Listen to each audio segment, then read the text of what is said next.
Mon gendre a endetté ma fille enceinte de 30 000 $ pour acheter un SUV de luxe à sa maîtresse. Il me l'a dit en face. Ça ne vous regarde pas, le vieux. Il souriait, convaincu que je n'étais qu'un mécanicien retraité, bon à rien. Ce que ce parasite ignorait, c'est que j'avais entre les mains la facture originale du véhicule. Aujourd'hui, il est à la rue, sans SUV, sans famille, et avec la police sur le dos. Vous voulez savoir comment je lui ai tout repris en une seule nuit? Osvaldo s'est dégagé de mon emprise d'un coup brutal. Il a rajusté le col de sa chemise. Puis, il m'a toisé de haut en bas avec un sourire moqueur. Il s'est approché de mon visage. Il a parlé à voix basse, mais assez fort pour que Nayeli entende. Il m'a dit que j'étais un vieux fouineur. C'est ma femme. Elle doit payer ma voiture. C'est son devoir de contribuer à cette maison, a-t-il craché. Ça ne vous regarde pas, le vieux. Je ne reste pas une minute de plus dans ce cirque. Je vais chercher la voiture et on rentre chez moi. Chez toi, tu n'iras pas. Et je dis en avançant d'un pas. Et ce SUV ne bougera pas. La facture peut être à ton nom, mais j'ai les clés. Je m'en vais, m'a lancé Osvaldo avec défi. Il a commencé à marcher rapidement vers la sortie, bousculant les invités sur son passage. Griselda courait derrière lui. Je n'ai pas essayé de le retenir physiquement. Ce n'était pas nécessaire. J'ai regardé à travers les grandes baies vitrées donnant sur l'avenue principale. Le soleil était déjà couché. Et soudain, une lumière ambrée, puissante et clignotante, a éclairé les vitres depuis l'extérieur, baignait les murs de la salle d'un jaune violent. Un moteur diesel lourd a rugi dans la rue. Tout le monde s'est tourné vers les fenêtres. Un énorme camion plateau était garé juste devant la salle, parfaitement aligné en marche arrière face au SUV de luxe de 30 000 $ d'Osvaldo. Un homme massif portant un gilet réfléchissant, mon ancien employé Rufino, est descendu du camion. Il tenait des câbles d'acier dans les mains. Sans poser de questions, sans hésiter, Rufino s'est accroupi devant le SUV, a accroché les câbles au châssis, puis a enclenché le treuil hydraulique. Osvaldo a jailli hors de la salle comme un fou. Nous l'avons suivi, plusieurs d'entre nous, y compris Nayeli, qui s'était levée en s'appuyant sur mon bras, ainsi que les 2 policiers sortis pour éviter qu'un incident n'éclate dans la rue. Crétin, qu'est-ce que tu fais? Repose ma voiture, t'as pas le droit de l'emmener, a hurlé Osvaldo en fonçant vers la dépanneuse. Il a tenté d'attraper Rufino par l'épaule. Rufino s'est retourné d'un coup. C'était un homme qui passait ses journées à déplacer des moteurs de poids lourds. D'une seule poussée sur la poitrine, il a envoyé Osvaldo 2 pas en arrière. Du calme, gamin. C'est le propriétaire légal du véhicule qui m'a engagé pour le déplacer, a dit Rufino d'une voix rauque, sans cesser de manier la commande. Le câble d'acier s'est tendu. Le métal a gémi. Le splendide SUV de luxe, symbole de la fausse richesse d'Osvaldo, la machine pour laquelle ma fille enceinte avait passé des nuits entières à travailler, s'est mis à quitter le sol. Les roues avant ont cessé de toucher l'asphalte. Le véhicule est monté lentement sur la rampe métallique du camion, lourdement, comme une carcasse qu'on traîne à l'abattoir. « Papa, s'il te plaît », a crié Osvaldo en se tournant vers moi. Il ne m'appelait plus le vieux, plus le fouineur. D'un coup, il redevenait le suppliant. « Arrête-le, j'ai mes vêtements de travail dedans. J'ai mon ordinateur. Comment je vais rentrer d'ici ?» J'ai serré les poings. J'avais envie de le frapper, de lui casser la mâchoire sur le champ, mais j'ai vu Nayeli en larmes, les mains sur son ventre. Si je le frappais, il appellerait la police, se poserait en victime, et ma fille souffrirait encore davantage. Je me suis contenu. Osvaldo s'est retourné, a repris les clés du SUV sur la table. Il a dit qu'il ne pouvait pas dormir dans une maison où il y avait autant de bruit. Il a dit qu'il allait à l'hôtel pour se reposer. À pied, Osvaldo, lui ai-je répondu. Ou en bus. Les transports en commun desservent tout le monde pareil. L'alarme du SUV s'est déclenchée quand Rufino l'a fixé sur la plateforme. Le hurlement assourdissant du klaxon remplissait la rue, mêlé aux gyrophares ambrés qui tournaient. Rufino a terminé de tendre les chaînes sur les roues arrière. Il m'a regardé, a levé le pouce pour me signaler que le travail était fait, puis il est remonté dans la cabine et a démarré. Le camion s'est éloigné, emportant l'orgueil, la maîtresse et la façade d'Osvaldo, ne laissant derrière lui qu'une odeur de diesel dans l'air froid du soir. Osvaldo est resté planté sur le bord du trottoir, les clés inutiles à la main, à regarder le SUV disparaître au coin de la rue. Griselda l'a rejoint en courant, pleurant, l'enlaçant par les épaules et répétant que nous allions payer pour cette humiliation. Nayeli était à côté de moi. Le vent froid lui soulevait les cheveux. Elle regardait la scène sans verser une seule larme. Le premier choc était passé. Dans ses yeux, qui jusque-là étaient pleins de fatigue et de culpabilité, je voyais à présent une clarté absolue. Elle avait vu son mari tenter d'agresser une maîtresse. Elle l'avait vu s'humilier devant la police. Elle l'avait vu perdre tout ce qu'il avait en quelques minutes. Le charme toxique était rompu. Nayeli s'est détachée de mon bras. Elle a marché lentement vers Osvaldo. Quand il l'a vu approcher, ses yeux se sont illuminés d'un faux espoir. Dans son arrogance stupide, il croyait encore que ma fille allait le défendre contre moi, que le syndrome de Stockholm était toujours à l'œuvre. Nayeli, mon amour, dis à ton père d'arrêter. C'est une erreur, juste un faux pas. Rentrons à la maison. On va parler tous les deux, seuls, dans notre appartement. Pour le bébé, a supplié Osvaldo en tendant les mains vers elle pour toucher son ventre. Nayeli a reculé d'un pas, évitant son contact comme si ses mains brûlaient. Elle l'a regardé droit dans les yeux. D'un geste rapide et décidé de la main droite, elle a retiré l'alliance en or de son annulaire. Cette alliance dont je savais qu'Osvaldo n'avait même pas fini de payer le prix. Nayeli ne lui a pas jeté à la figure. Elle ne lui a pas crié dessus. Elle s'est retournée et a marché vers l'entrée de la salle, là où un serveur avait laissé une table avec des coupes de champagne à moitié, pleines abandonnées par les invités sortis assister au spectacle. Nayeli a laissé tomber l'anneau dans une coupe sale. Le petit cercle d'or a heurté le verre avec un léger clink avant de sombrer dans le liquide jaunâtre. Parce que lui avait de vraies responsabilités. Il est sorti en claquant la porte. Le bruit a résonné contre les cloisons minces de l'appartement. « Il n'y a plus de notre appartement, Osvaldo », a dit Nayeli en lui tournant le dos et en revenant vers moi. Sa voix était plus forte qu'elle ne l'avait été depuis des mois. « Cet appartement est au nom de mon père. Il m'a laissé y vivre. Il t'a laissé y vivre. C'est terminé. Je te veux loin de moi et loin de ma fille. » Osvaldo a ouvert la bouche, incapable d'encaisser le coup. « Tu me mets dehors ? Où est-ce que je vais aller à cette heure-ci ? Mes affaires sont là, bas, mes vêtements, ma télé. » Puis il s'est tourné vers moi, les yeux pleins de rage. « Vous ne pouvez pas me sortir de cette maison sans décision d'expulsion, vieux. Je connais la loi. Je suis le mari. » J'ai rajusté le col de mon manteau. Je l'ai regardé avec cette patience glaciale qu'on réserve aux ignorants. On n'a pas besoin d'une décision d'expulsion quand tu n'as pas les clés et que tu n'es propriétaire de rien, Osvaldo. Pendant que tu te disputais avec ta maîtresse dans la salle, un serrurier ami à moi est passé à l'appartement. Les serrures de la porte principale ont déjà été changées. Les nouvelles clés, je les ai dans ma poche, ai-je dit. Osvaldo est resté sans souffle. La réalité lui est tombée dessus comme un bloc de béton. Il a compris que je l'avais enfermé dans chaque angle, sur chaque issue, dans chaque refuge. Je t'ai déjà donné un délai il y a 3 mois quand j'ai signé cette caution, et tu ne l'as pas respecté. Alors voilà les nouvelles conditions. Et je poursuivis, en dictant mes termes devant les policiers qui assistaient à la scène. Je vais à l'appartement tout de suite. Je vais mettre tous tes vêtements, et seulement tes vêtements, dans des sacs poubelles noirs. Je les laisserai à l'accueil de l'immeuble, avec le gardien. Tu as exactement 1 heure pour venir les récupérer. Si tu essaies de forcer la porte de l'appartement, je porterai plainte pour violation de domicile dans ma propriété et tu iras directement en prison ce soir. Le reste des affaires restera en compensation d'une toute petite partie des 10 000 $ que tu as volés à la mère de ton enfant. C'est illégal. Vous ne pouvez pas me laisser dans la rue en pleine nuit, a-t-il hurlé, en donnant un coup de pied dans une poubelle voisine dans un accès de rage puéril. Appelle un taxi, fiston. Griselda, emmenez donc votre grand homme de réussite. La rue est vaste, ai-je répondu. J'ai pris Nayeli par le bras avec douceur. Nous sommes rentrés dans la salle. J'ai demandé aux invités de partir, que la fête était terminée. J'ai éteint les lumières. Et nous avons laissé Osvaldo et sa mère seuls sur le trottoir froid, dans l'obscurité, sans voiture, sans argent, sans maison et sans famille. Ils croyaient peu, être que voler ma fille n'aurait aucun prix. Dans la vie, l'entretien des erreurs finit toujours par se payer avec pénalité. 1 semaine a passé depuis la nuit de la baby shower. Ce furent des jours intenses, mais propres, comme lorsqu'on démonte un moteur encrassé et qu'on voit enfin réapparaître les pièces d'origine, brillantes sous le solvant. Nayeli est venue vivre chez moi.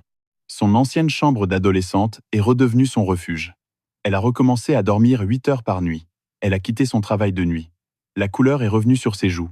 Nous avons beaucoup parlé, je me suis tourné vers Nayeli. Je m'attendais à ce qu'elle soit furieuse.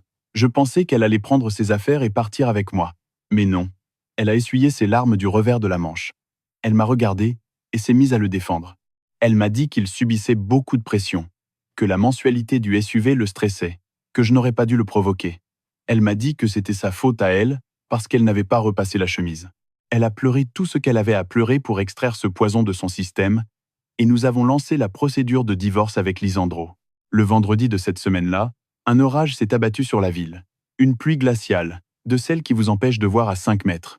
J'étais dans mon ancien garage. Même si je suis retraité, j'y vais encore 2 après-midi par semaine pour restaurer des voitures anciennes à des amis de longue date. Ça m'occupe les mains et ça garde mon esprit aiguisé. Le rideau métallique du garage était ouvert à moitié pour laisser sortir la fumée d'une soudure. Le vacarme de la pluie sur la tôle était assourdissant. J'étais sous le capot d'une vieille Mustang, en train de serrer des écrous, quand j'ai vu une paire de chaussures détrempées s'arrêter juste devant la ligne où le rideau touchait le sol. Je me suis essuyé les mains pleines d'huile avec un chiffon rouge, je me suis relevé lentement et j'ai marché vers l'entrée. C'était Osvaldo. Il n'avait plus rien de l'homme d'affaires triomphant qui se pavanait dans la salle des fêtes. Plus rien du séducteur qui embrassait sa maîtresse devant les spas. Il portait une veste légère trempée jusqu'aux coutures. Ses cheveux mouillés lui collaient au front. Il grelottait de froid. Ses chaussures étaient pleines de boue. Il a regardé l'intérieur du garage, la lumière chaude des lampes, puis il m'a regardé, moi. Ses yeux étaient creusés. Il avait l'air misérable. « Don Fulgencio », a-t-il dit. Sa voix tremblait, étouffée par le bruit de la pluie. C'était la première fois depuis des années qu'il me parlait avec quelque chose qui ressemblait à du respect. Je suis resté silencieux, debout à la limite du rideau, à l'abri sous le toit, sans l'inviter à entrer. L'eau lui tombait directement sur les épaules. Je n'ai pas éprouvé la moindre pitié. Je savais pourquoi il était là. Lisandro m'avait informé ce matin même. L'entreprise d'Osvaldo avait reçu la notification du tribunal. On lui avait gelé 40% de son salaire pour rembourser la fraude bancaire faite à Nayeli. Mais ce n'était pas tout. Le service des ressources humaines avait lancé un audit interne après la plainte.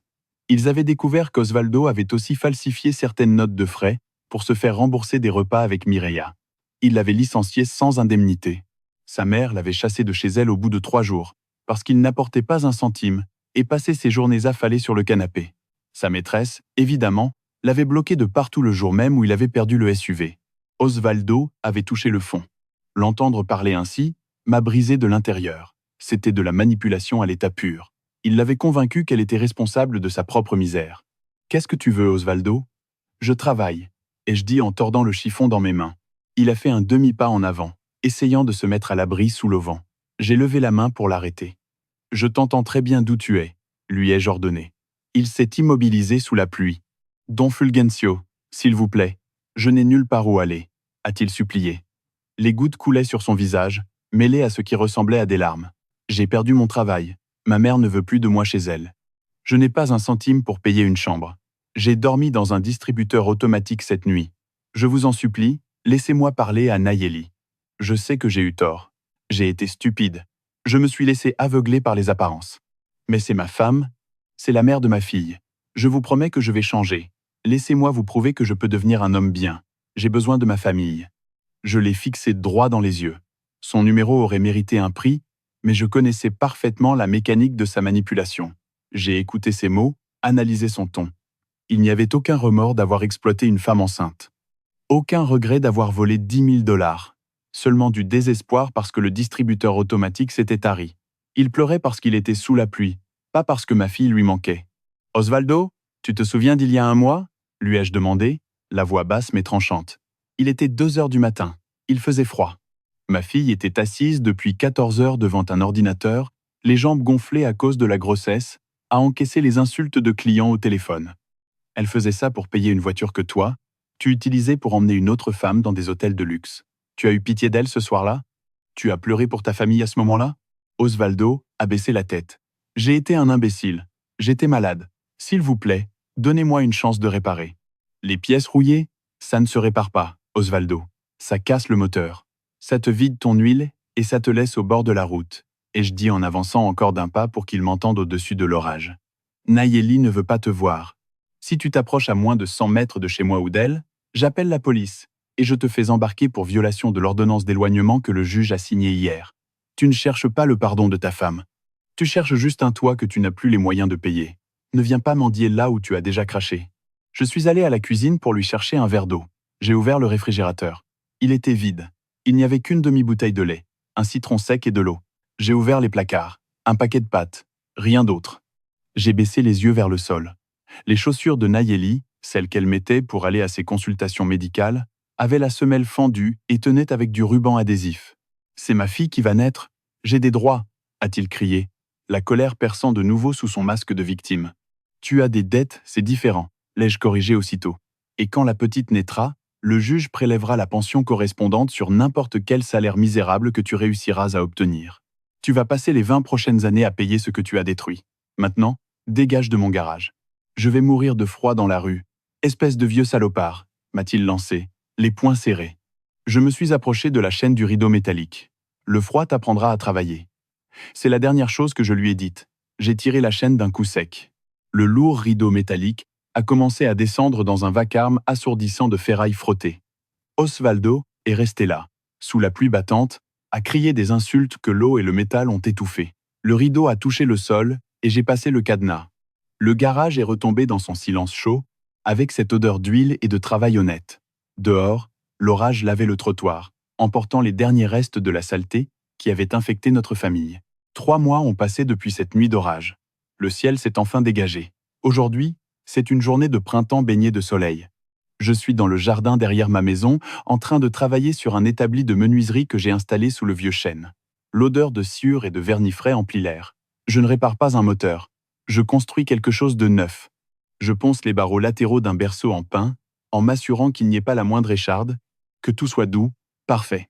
J'entends la baie vitrée coulissante s'ouvrir derrière moi. Je me retourne. Nayeli est là. Elle porte une robe confortable. Ses cheveux sont attachés, et elle tient une tasse de thé dans une main. Contre sa poitrine, dans une écharpe de portage grise, ma petite fille Valeria dort paisiblement. Elle est née il y a 2 semaines, en parfaite santé. Nayeli est magnifique. Les cernes ont disparu. L'oppression sur sa poitrine aussi. Son compte bancaire est sain, libéré des saisies. J'ai revendu ce maudit SUV de luxe à un autre contact de confiance, j'ai récupéré les 30 000 $ et j'ai utilisé une partie de cet argent pour rembourser entièrement le prêt frauduleux qu'Osvaldo avait laissé derrière lui. Maintenant, la banque l'a fiché en liste noire et le poursuit, lui, pour d'autres délits financiers. Nayeli, elle, est libre. Ma fille s'approche de l'établi. Elle effleure le bois du berceau fraîchement poncé. Elle me sourit, un vrai sourire, plein de paix. Il est magnifique, papa. Valeria dormira comme un ange là, dedans, me dit-elle à voix basse pour ne pas réveiller le bébé. Ma fille travaillait 6 heures par jour et n'avait même pas de quoi manger ni se chausser, pendant que cette ordure roulait dans un véhicule de luxe. Je lui ai demandé où partait son salaire. Elle m'a avoué qu'Osvaldo gardait la carte de son compte. Il lui disait qu'il gérait l'argent pour payer les dettes du foyer. J'ai quitté cet appartement à 1 heure du matin, avec un nœud dans la gorge. Mais ce nœud s'est vite transformé en rage. Où allait Osvaldo à cette heure-là avec le SUV? Je passe un chiffon propre sur le bois. Tout ce qu'on construit avec de l'effort et de la vérité tient pour toujours, ma fille. Tout ce qu'on assemble avec des mensonges finit par tomber en morceaux au premier choc, lui répond en lui lançant un clin d'œil. Nayeli acquiesce. Elle pose sa tête contre mon épaule 1 seconde, un geste de gratitude qui n'a pas besoin de mots. Beaucoup de membres de la famille du côté de la mère d'Osvaldo ont essayé de nous appeler dans les semaines qui ont suivi. Ils m'ont traité de cruel. Ils m'ont dit qu'un mariage doit tout supporter pour le bien du bébé. Ils m'ont dit que j'avais détruit une famille qui aurait pu être sauvée avec un peu de patience. Mais je n'ai rien détruit. J'ai sorti ma fille d'un immeuble en flammes avant que le toit ne lui tombe sur la tête. Un père parasite et manipulateur n'élève pas des enfants heureux. Il élève des victimes ou des copies de ses propres vices. J'ai préféré porter l'étiquette du « beau-père monstre » plutôt que d'assister à l'enterrement de l'âme de ma fille. À vous tous qui m'écoutez depuis le Mexique, la Colombie, l'Espagne ou n'importe quel autre coin d'Amérique latine, je sais que beaucoup d'entre vous vivent être la même chose. À supporter un gendre qui exploite, ou un mari qui manipule, en croyant que le sacrifice silencieux est la seule façon de préserver la paix. Vous vous trompez. Supporter la maltraitance, ce n'est pas la paix, c'est de la lâcheté. Vous pensez que j'ai eu raison de le laisser sans SUV, sans argent, et dans la rue sous la pluie? Je suis allé trop loin, ou je lui ai donné exactement le remède qu'il méritait. Dites-moi ce que vous en pensez dans les commentaires. Je veux vous lire. Je veux savoir si vous auriez eu, vous aussi, le sang-froid de faire tomber le rideau. Merci d'avoir écouté mon histoire. Si vous connaissez une mère ou un père qui laisse son enfant se faire piétiner par son conjoint pour éviter les problèmes, envoyez-lui cette vidéo. La famille est faite pour se protéger, comme un moteur bien synchronisé, pas pour qu'un seul tourne en brûlant tout le carburant des autres. N'oubliez pas de vous abonner à la chaîne et de laisser un like si vous êtes d'accord avec l'idée que la justice ne se supplie pas, elle s'exécute. À la prochaine, prenez soin de vos moteurs et ne donnez jamais les clés de votre vie à quelqu'un qui ne sait pas conduire. Fulgencio vous salue. Pourquoi ce véhicule était-il toujours impeccable, sans outils, sans papier de travail, alors qu'il prétendait l'utiliser pour aller voir des clients sur des chantiers? Il y avait quelque chose de pourri dans ce moteur et j'allais trouver la panne. Vous, qu'auriez-vous fait en voyant votre fille enceinte dans un tel état? Vous seriez resté là, les bras croisés? Le lendemain matin, je ne suis pas allé à l'atelier. J'ai démarré ma vieille camionnette de travail et je me suis garé à 2 rues de l'appartement de Nayeli. À 8 heures, j'ai vu Osvaldo sortir. Il était impeccable. Il est monté dans le SUV rutilant. J'ai mis le moteur en marche et je l'ai suivi, en gardant mes distances. Il a pris l'avenue principale, traversé le centre-ville, puis filé vers le quartier chic, loin de son soi-disant bureau. Il s'est garé devant un salon de beauté en verre et néon, un de ces endroits où l'on vous fait payer des centaines de dollars juste pour couper des cheveux. Tout a commencé un mardi à 11 heures du soir, avec un bol de bouillon de poulet. J'ai coupé le moteur. J'ai baissé un peu la vitre. J'ai attendu. 10 minutes plus tard, les portes vitrées du salon se sont ouvertes. Une jeune femme est sortie. 24 ans, pas plus. Cheveux impeccables, ongles longs, robe moulante, 3 sacs de boutique de luxe à la main. Osvaldo est descendu du SUV à toute vitesse. Il a couru vers elle. Il lui a ouvert la portière côté passager. Il lui a souri comme il n'avait jamais souri à ma fille. Et avant qu'elle monte, il l'a prise par la taille et l'a embrassée sur la bouche. Un long baiser, en plein jour. J'ai serré le volant si fort que mes jointures ont craqué. Voilà donc, la raison des dettes, la raison des nuits de travail de Nayeli, la raison du frigo vide. Cette femme s'appelait Mireia. Je l'ai su plus tard, en fouillant sur les réseaux sociaux. Ma fille, enceinte, ruinait sa santé pour financer le luxe de la maîtresse de son mari. Osvaldo est remonté côté conducteur, a démarré le SUV que ma fille payait avec son sang, et ils ont filé. Je n'ai pas crié, je n'ai pas klaxonné. Les mécaniciens savent que lorsqu'on découvre une fuite d'huile, on ne se met pas à marteler le moteur comme un forcené. On coupe l'alimentation. On cherche la vanne principale. Osvaldo se sentait intouchable parce qu'il conduisait un véhicule à son nom, parce qu'il tenait ma fille sous emprise psychologique. Mais il avait oublié un petit détail administratif, un détail légal. J'ai remis ma camionnette en route et j'ai conduit directement jusqu'à la concession où il avait acheté le SUV. Je connais le directeur de cette concession depuis 20 ans. Quand Osvaldo a voulu acheter ce véhicule, 6 mois plus tôt, la concession a refusé son crédit. Son dossier était catastrophique. Il était fiché pour mauvais payeur. Osvaldo était venu pleurer chez moi, disant qu'il lui fallait absolument cette voiture pour obtenir une promotion au travail, que sans ça, il ne pourrait pas subvenir aux besoins du bébé qui allait naître. Nayeli m'avait supplié. Elle m'avait demandé de l'aider. Alors je suis allé à la concession. J'ai signé comme caution. Mais pas seulement. J'ai aussi mis en garantie l'acte de propriété de mon atelier pour couvrir les premiers paiements. Osvaldo avait juré qu'il rembourserait chaque mensualité à temps.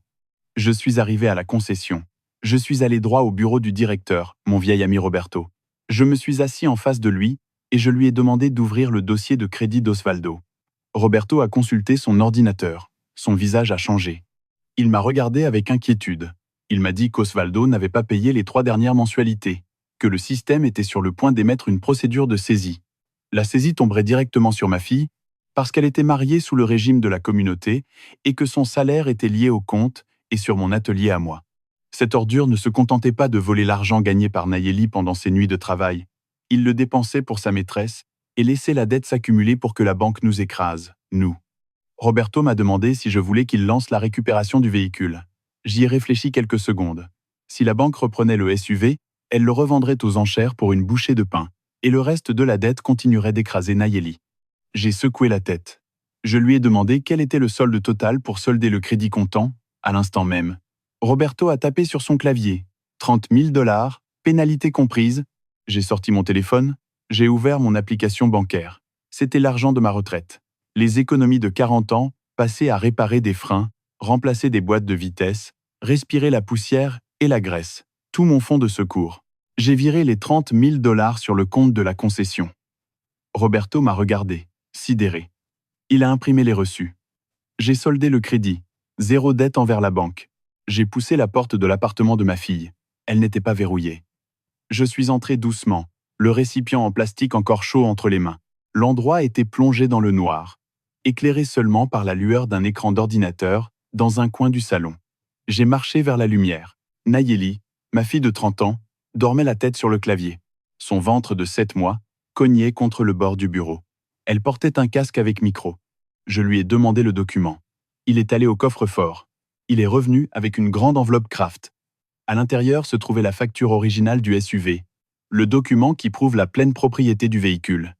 Au Mexique, celui qui détient la facture originale endossée à son nom est le propriétaire légal du véhicule, peu importe qui le conduit. Comme j'avais réglé la totalité du crédit gagé en tant que caution, j'ai exigé l'endossement. Roberto a signé le transfert au dos du document à mon nom. J'ai plié la facture. Je l'ai glissé dans la poche intérieure de ma veste, juste sur la poitrine, près du cœur.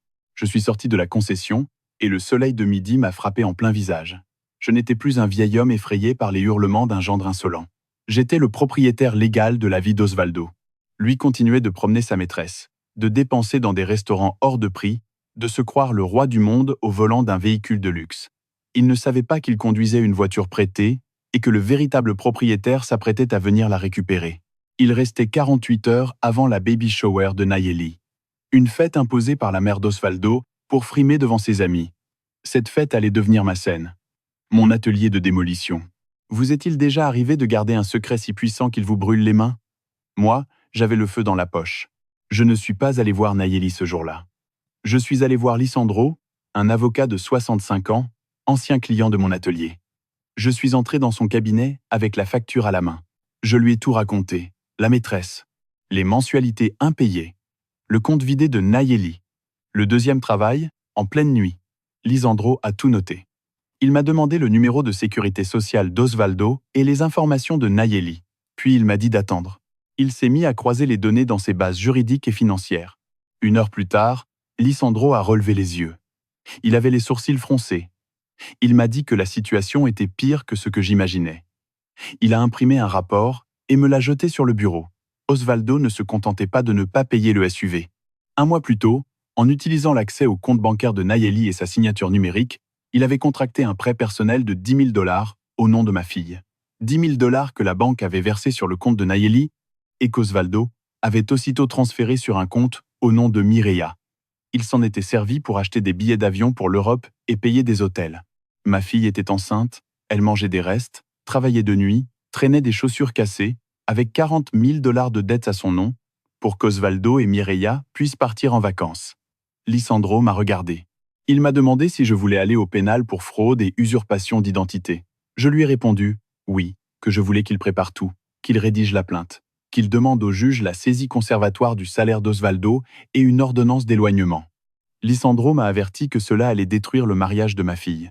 Je lui ai répondu que ce n'était pas un mariage, mais une prise d'otage financière, et que j'allais payer la rançon à ma façon. Elle assurait son deuxième service comme téléopératrice au service client. Un travail de nuit, depuis chez elle, pour un salaire misérable. Je me suis approché et je lui ai retiré le casque avec précaution. Elle a sursauté, terrifiée, en ouvrant les yeux d'un coup. Elle avait des cernes sombres, profondes. Elle m'a regardé, d'abord perdue, puis elle a essayé de sourire. J'ai posé le bouillon sur la table. Je lui ai dit de manger, qu'elle était glacée, que le bébé avait besoin de nourriture. Le plan était prêt. Je suis sorti du cabinet de Lisandro. Je suis allé dans une supérette. J'ai acheté un téléphone jetable, de ceux qu'on recharge et qui ne laissent pas de traces. J'ai marché jusqu'à un parc désert. Je me suis assis sur un banc. J'ai trouvé le profil de Mireia sur les réseaux. La maîtresse, la femme aux ongles longs et au sac de marque. J'ai noté son numéro de téléphone public, celui qu'elle utilisait pour son petit commerce en ligne. J'ai tapé un message. Il devait être court, venimeux et précis. J'ai écrit « Osvaldo te ment. Demain, à la baby shower de sa femme, il va annoncer qu'il vendra ton SUV pour payer l'hôpital du bébé. Il va te laisser à pied. L'événement est à 18h, dans cette salle. » J'ai ajouté l'adresse exacte. J'ai relu le message 3 fois. Appuyer sur « Envoyer », c'était comme lâcher l'embrayage au départ d'une course. Le message est parti. J'ai éteint le téléphone et je l'ai jeté dans une poubelle. Je connais la psychologie de cette catégorie de gens. Mireia n'était pas avec Osvaldo par amour. Elle était avec lui pour le statut, pour le SUV, pour l'argent facile. Si elle croyait qu'il allait lui reprendre le jouet dont elle se vantait devant ses copines pour le rendre à sa femme enceinte, elle exploserait. Elle ne se tairait pas. Elle viendrait réclamer son dû. Elle ferait le sale boulot à ma place. Je n'allais pas dire la vérité à Nayeli. J'allais faire en sorte que la vérité défonce la porte à coups de pied, sous les yeux de toute la famille. J'ai appelé Rufino, un de mes anciens employés, qui dirige maintenant une petite société de dépannage remorquage. Je lui ai demandé un service un peu spécial. Je lui ai dit qu'il me fallait un grand camion plateau garé à un pâté de maison de la salle des fêtes, samedi à 10 à 8h30, moteur allumé, en attente de mon signal. Il a accepté immédiatement. Le piège était refermé. Les freins d'Osvaldo étaient coupés. Il ne restait plus qu'à appuyer sur l'accélérateur. Le samedi est arrivé. Le jour de la baby shower. J'ai enfilé ma plus belle chemise. J'ai repassé mon pantalon. Je me suis regardé dans le miroir. Je ne voyais plus un vieil homme fatigué. Je voyais un juge prêt à rendre sa sentence. J'ai glissé la facture originale dans ma poche, soigneusement pliée. J'ai pris les copies de la plainte pour fraude que Lissandro m'avait remise. Puis je suis sorti de chez moi.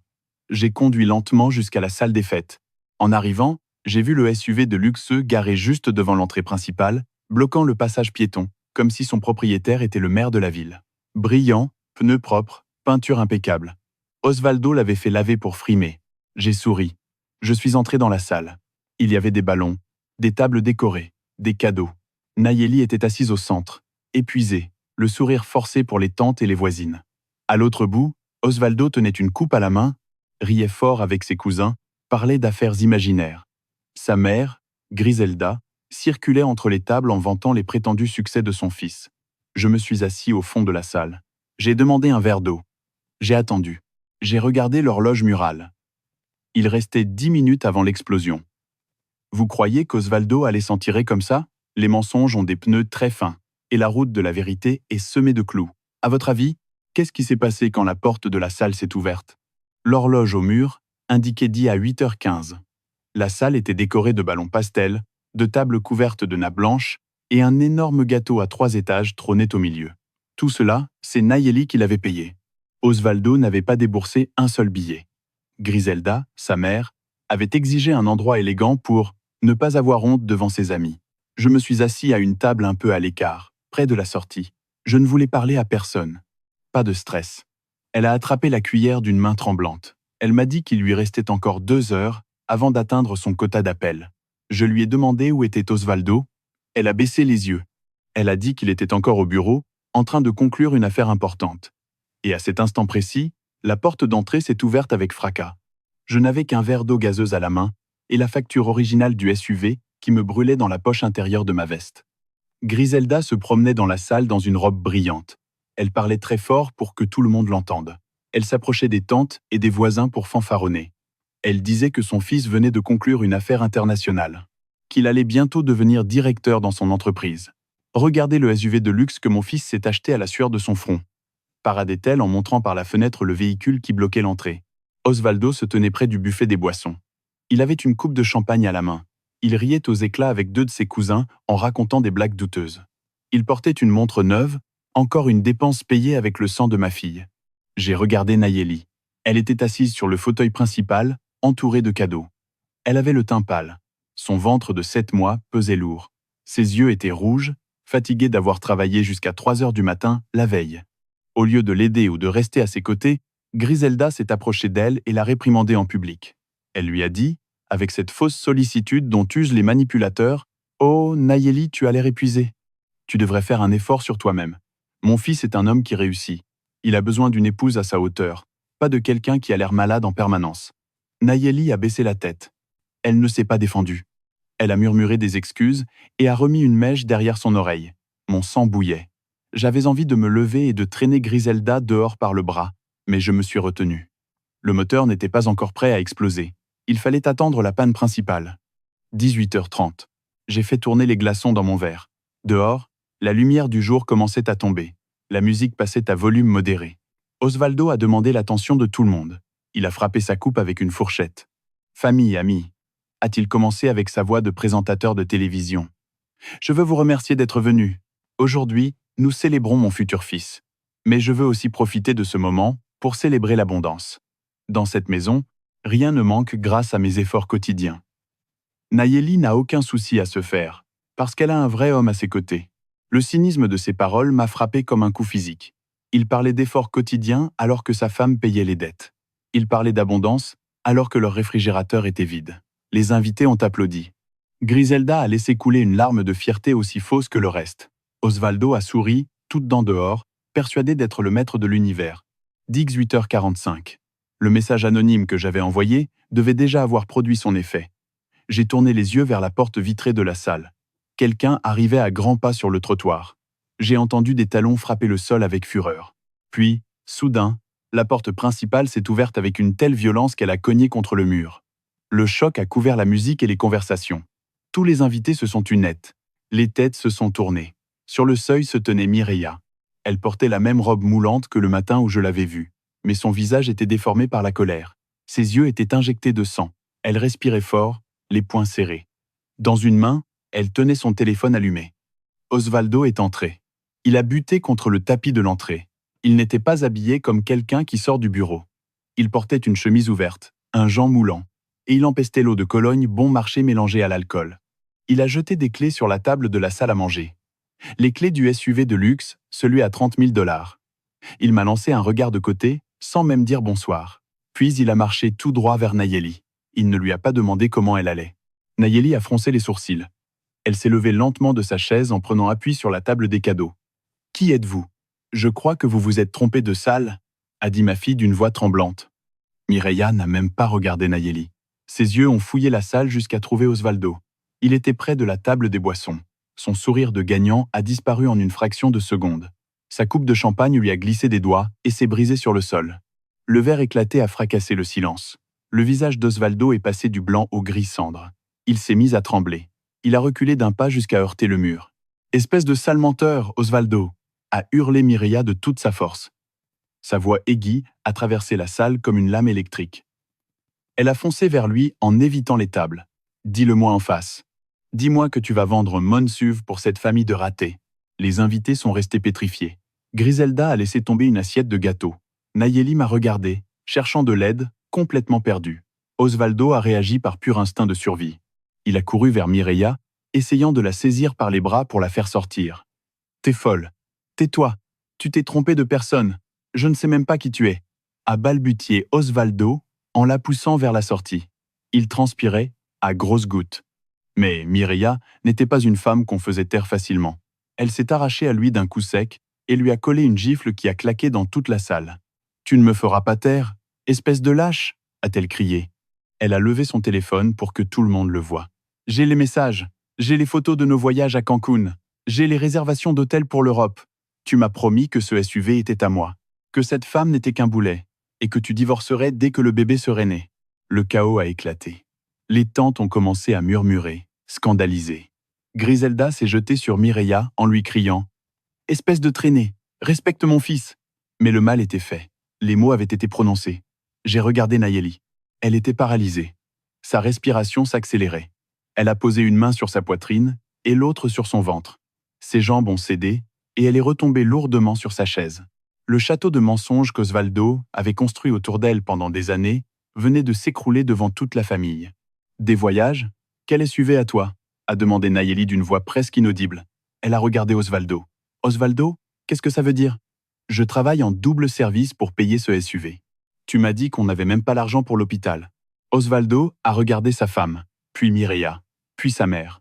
Il a essayé de monter un mensonge à la va-vite. « Nayeli, mon amour, ne la crois pas. C'est une employée frustrée du bureau. Elle essaie de me faire chanter. C'est une extorsion, je te le jure sur ma vie. » Puis il s'est tourné vers Mireia en criant « Dégage d'ici ou j'appelle la police !» Il n'a même pas regardé son ventre. Il a frappé d'un geste sec le dossier de sa chaise et il lui a crié dessus. Il voulait savoir pourquoi sa chemise bleue de marque n'était ni repassée ni pendue dans le placard. Il a dit qu'il avait une réunion le lendemain et qu'il ne pouvait pas s'y pointer froissé comme un clochard. Nayeli a reposé la cuillère. Elle s'est recroquevillée sur sa chaise. Elle s'est mise à bredouiller des excuses. Disant qu'elle n'avait pas eu le temps, Mireia a laissé échapper un rire amer. « Appelle-la, la police, idiot, appelle-la. J'ai hâte de voir comment tu vas leur expliquer que les bijoux que je porte, tu les as achetés hier avec la carte de crédit de cette femme. » a-t-elle lancé en pointant Nayeli avec mépris. La tension était insoutenable. Osvaldo était acculé, tentant de repousser Mireia par la force pendant que Griselda hurlait des insultes. Nayeli pleurait en silence, en état de choc. Moi, j'étais toujours assis au fond. J'ai attendu qu'Osvaldo finisse de creuser sa propre tombe avec ses mensonges. Quand j'ai vu qu'il était sur le point d'user de violence physique contre les deux femmes pour s'en sortir, j'ai su que mon tour était venu. Le vieux mécano devait intervenir. J'ai posé mon verre d'eau sur la table. Je me suis levé. Mes pas ont résonné sur le plancher. Vous croyez qu'il allait reconnaître sa faute ? Les parasites n'admettent jamais rien tant qu'on ne les écrase pas. Personne n'appellera la police pour le SUV, ai-je dit. Ma voix était grave, profonde. Je n'ai pas crié, mais elle a porté avec la même autorité que lorsque j'ordonne d'éteindre un moteur en feu à l'atelier. J'ai avancé lentement dans l'allée centrale, entre les chaises des invités, droit vers le petit groupe en train de se disputer. Toutes les têtes se sont tournées vers moi. Le silence est retombé sur la fête, mais cette fois c'était un silence lourd, étouffant. Je me suis arrêté à 1 mètre d'Osvaldo. Il m'a regardé. Il a essayé de retrouver sa posture de supériorité. « Beau-père, ne vous mêlez pas de ça. Je gère cette folle. »« N'aggravez pas l'état de Nayeli, » m'a-t-il dit, en rajustant le col de sa chemise trempée de sueur. Je l'ai totalement ignoré. J'ai avancé jusqu'à la table des cadeaux, juste en face de Nayeli, qui me regardait les yeux pleins de larmes. Personne ne va vendre ce SUV. Et je répétais à voix haute, pour que Mireia, Osvaldo et Griselda entendent chaque syllabe. J'ai glissé la main dans la poche intérieure de ma veste. J'ai sorti l'enveloppe Kraft. Je l'ai ouverte lentement. J'ai sorti la facture originale, tamponnée, signée, endossée. Je l'ai levée bien haut pour que tout le monde la voie, puis je l'ai laissée tomber sur la table des cadeaux avec un bruit sec. Personne ne le vendra, parce que ce SUV n'est pas à toi, Osvaldo. Ni à toi non plus, ma fille, ai-je dit à Mireia. Ce véhicule m'appartient à 100%. Osvaldo a cligné des yeux, perdu. Il a regardé le papier sur la table. Il a vu le logo de la concession. Son arrogance s'est changée en panique. « Mais de quoi vous parlez, vieux fou? Cette voiture est à mon nom. C'est moi qui ai signé le contrat. C'est moi qui ai les clés. » a-t-il bégayé. J'ai souri. Un sourire froid. « Tu as signé un crédit que tu n'as pas payé depuis 3 mois, ordure, » lui ai-je répondu. Je me moquais bien d'employer ce mot devant sa famille. Tu allais laisser saisir ma fille pendant que toi, tu payais des hôtels à cette demoiselle. Comme j'étais ta caution et que j'avais mis l'acte de mon atelier en garantie, je suis allé hier à la concession. J'ai réglé les 30 000 $ en une seule fois, content. Et selon la loi, que les appels n'arrêtaient pas. C'est celui qui paie qui décide. La concession a endossé la facture à mon nom. Tu n'es plus qu'un conducteur sans voiture. Ce véhicule est à moi. Mireia a écarquillé les yeux. Elle a compris immédiatement qu'Osvaldo n'avait pas un sou, que tout n'était qu'une immense imposture.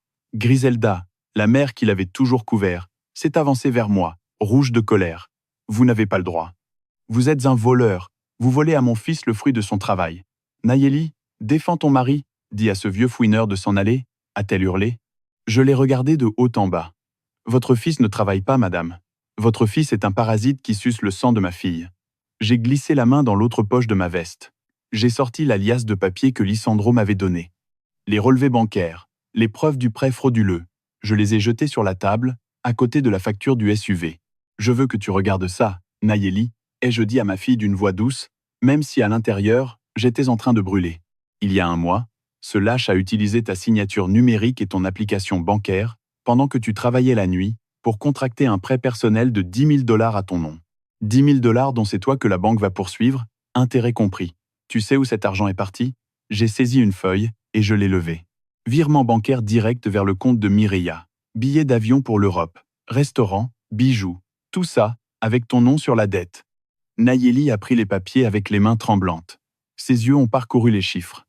Les dates correspondaient exactement au jour où Osvaldo prétendait partir en voyage d'affaires, pendant qu'elle mangeait seule des pâtes à la maison et travaillait sans dormir. La douleur sur le visage de ma fille s'est transformée. Les larmes se sont arrêtées. Son expression est devenue dure comme la pierre. Le gaslighting venait de s'achever. L'illusion s'était brisée pour de bon. Osvaldo a essayé d'arracher les feuilles des mains de Nayeli. « C'est faux! Ce sont de faux papiers qu'il a inventés pour nous séparer !» a-t-il crié, désespéré, en s'avançant vers elle. « Ne la touche pas !» ai-je rugi.